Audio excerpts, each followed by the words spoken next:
He probably had the best attitude I've ever seen. He was cordial, he was punctual. He was never about, hey, look at me. And it's a rare, rare find when you find not even just a musician like that, but a human being like that.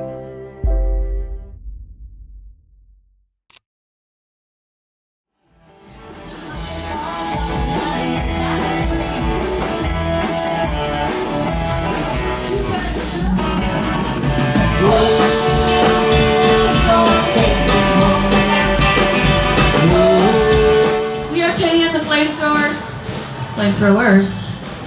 Multiple flamethrowers over here. We're from right here in the Dallas-Fort Worth Metroplex. So you can catch us all around town if you like. My husband and I wanted to start doing music together. When I decided to put down the burlesque and pinup and start playing and focusing on music with my husband, I just left that character dormant. And so we thought, what if we combine that character's vibe with my husband's style of, very ballsy, edgy guitar playing, and put those together and just create something around that. The type of music we play is called rockabilly.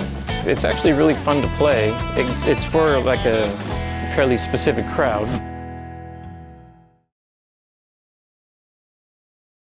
Last year, so 2024, we played for the first time at that event with Corbett as our drummer, and that was his last show.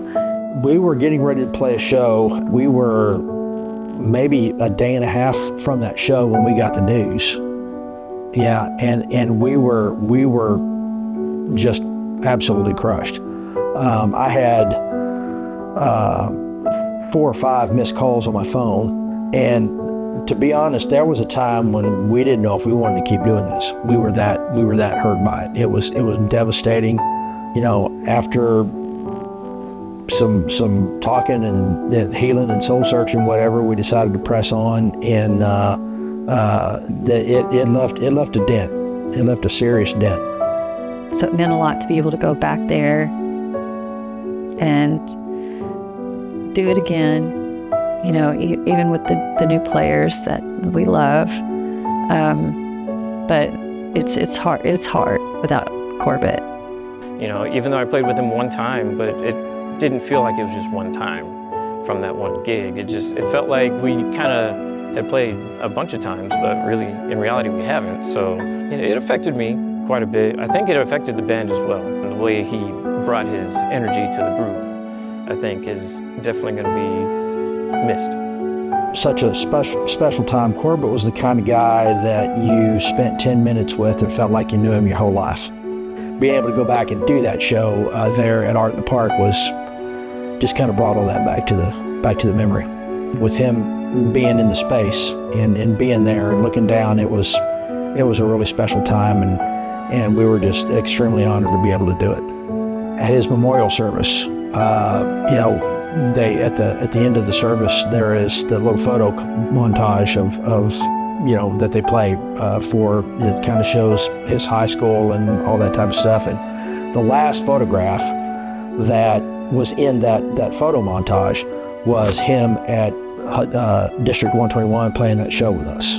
And it just, I was doing fine until I saw that, and that wrecked me, man. I was like, wow. That was a really special thing to know that his last show that he ever played in his life was with us.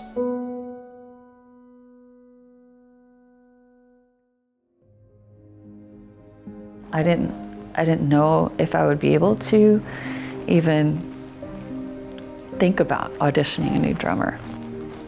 I just couldn't wrap my mind around it, It's a really fun group to play with. I'm really grateful for the opportunity to have been playing with them for these last 6-7 months. And I remember we played She Bop, which is a song that has some hits and some specifics. And I remember we finished playing it for the first time, and Darren said, "Well, damn, man, that's about the best we've ever played it." When Jacob came in and stepped in, and some of the other guys that we play with, what it did for us is it allowed us to honor his memory. And in my mind, That was the most important thing, about that show. Oh, he'd be super proud. He really would. And I think he would have loved Jacob. I really do. It just makes me miss him more. But I'm grateful that we had our time with him. I think for us, it's more of a way to celebrate, you know, the way he was, the way he played and everything. He made us tighter. He made us a little bit more well-rounded. I think, if nothing else, it made us understand that, you know, all this stuff is a temporary thing, you know, and it made us appreciate what we have.